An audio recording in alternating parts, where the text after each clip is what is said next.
आज हम एक ऐसी कहानी में गहराई से उतरेंगे जो हमें सोचने पर मजबूर कर देगी। ये कहानी है बहुत ऊंचे माया रखने की और इसकी क्या कीमत चुकानी पड़ती है। ये एक ऐसे शख्स की कहानी है जो दूसरों में खामियां ढूंढने में माहिर था और फिर वही खामियां पलटकर उसकी अपनी जिंदगी का हिस्सा बन गई। जरा सोचिए, ये एक जुमला है लेकिन हमारे मरकजी किरदार सुभान की पूरी दुनिया इसी एक जुमले में सिमट जाती है। ये बात बाज़ाहिर छोटी सी लगती है ना? लेकिन यहीं से हमें अंदाजा होता है कि उसकी कमाल परस्ती की सोच कितनी शदीद थी। तो इस कहानी को बेहतर तौर पर समझने के लिए हम इसे 5 हिस्सों में देखेंगे। हम किरदारों के पीछे की सोच, उनके फैसलों के नताइज और आखिर में मुकाफात अमल के तसव्वुर पर बात करेंगे ताकि इस कहानी का असल पैगाम समझ में आ सके। तो चलिए पहले हिस्से से शुरू करते हैं। यहाँ हमारी मुलाकात सुभान से होती है और हम देखते हैं कि वो एक आइडियल जीवन साथी के तलाश में किस हद तक जा सकता है। इसकी ये तलाश अक्सर अजीब और मज़ाक़िया भी लगती है। देखिए, सुभान के लिए कोई भी वजह इतनी छोटी नहीं थी कि वो रिश्ता ठुकरा ना दे। चाय पीने का तरीका, दांतों की गिनती, हाथों का रंग, ये लिस्ट हमें बताती है कि वो इंसान की खूबियों को नहीं बल्कि मामूली से मामूली नुक्स को ढूंढने में लगा रहता था। अब सवाल ये उठता है कि आखिर कोई ऐसा क्यों करता है? इस रवैये के पीछे क्या सोच छुपी हो सकती है?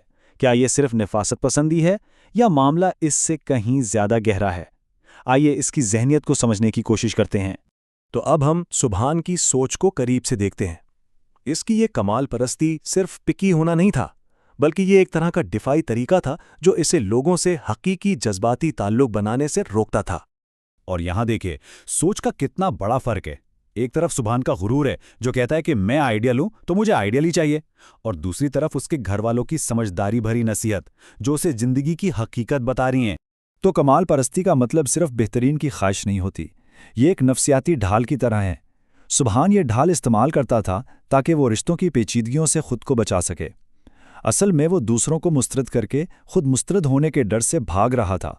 और फिर कहानी एक ऐसा मोड़ लेती है जहां वक्त आगे बढ़ जाता है। हम देखते हैं कि सुभान के किए गए फैसलों की गूंज उसके मुस्तकबिल में कैसे सुनाई देती है। जो तनकीद उसने दूसरों पर की थी, अब वही तनकीद उसके अपने दरवाजे पर दस्तक दे रही थी। ये टाइमलाइन कहानी में आने वाली तब्दीली को बिल्कुल साफ दिखाती है। अब सुभान जज की कुर्सी पर नहीं बैठा, बल्कि वो बेबसी से देख रहा है कि उसकी बेटी अलीज़ा के बारे में फैसले सुनाए जा रहे हैं। वक्त का पहिया वाकई घूम चुका था। अब अलीज़ा के इनकार की वजूहात सुनिए। दुपट्टा ठीक से ना पहनना, ज्यादा बोलना, ज्यादा फ्रैंक होना, ये सब बातें आपको कुछ याद दिला रही हैं ना? तारीख खुद को दोहरा रही थी, लेकिन इस बार तकलीफ का निशाना सुभान की अपनी बेटी थी। ये अलीज़ा के दिल की आवाज़ है। इसके अल्फाज से साफ जाहिर है कि मुसलसल जांच पड़ताल और रद्द किए जाने ने उसे कितनी गहरी तकलीफ और जिल्लत पहुंचाई है। इसकी आवाज़ में सालों की मायूसी और दुख साफ झलकता है। यहां से कहानी अपने जज्बाती उरूज पर पहुंचती है। अब सुभान को अपनी बेटी की तकलीफ में वो सारा दर्द नजर आ रहा है जो उसने कभी दूसरों को दिया था।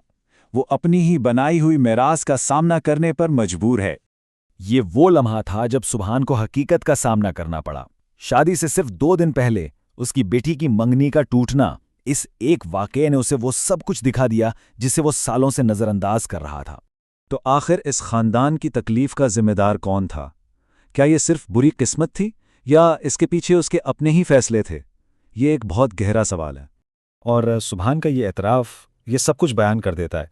ये वो लम्हा है जब वो जज्बाती तौर पर इस बात की जिम्मेदारी कबूल करता है कि उसके ख़ानदान को जो दर्द मिल रहा है उसकी वजह वो खुद है। तो आइए अब इस कहानी के सबसे बुनियादी सबक की तरफ चलते हैं जो इस पूरी दास्तान को एक धागे में पिरोता है, और वो है मुकाफात का तसव्वुर।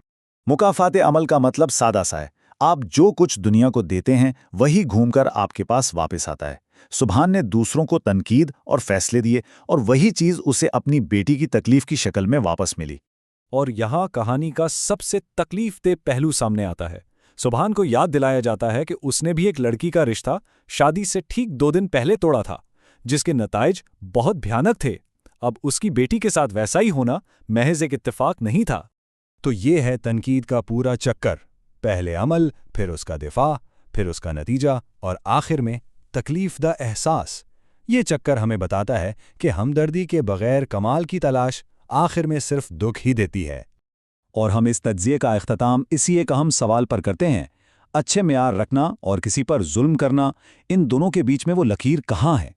ये कहानी हमें दावत देती है कि हम अपने म्यार और दूसरों के साथ अपने रवैये पर ज़रूर गौर करें।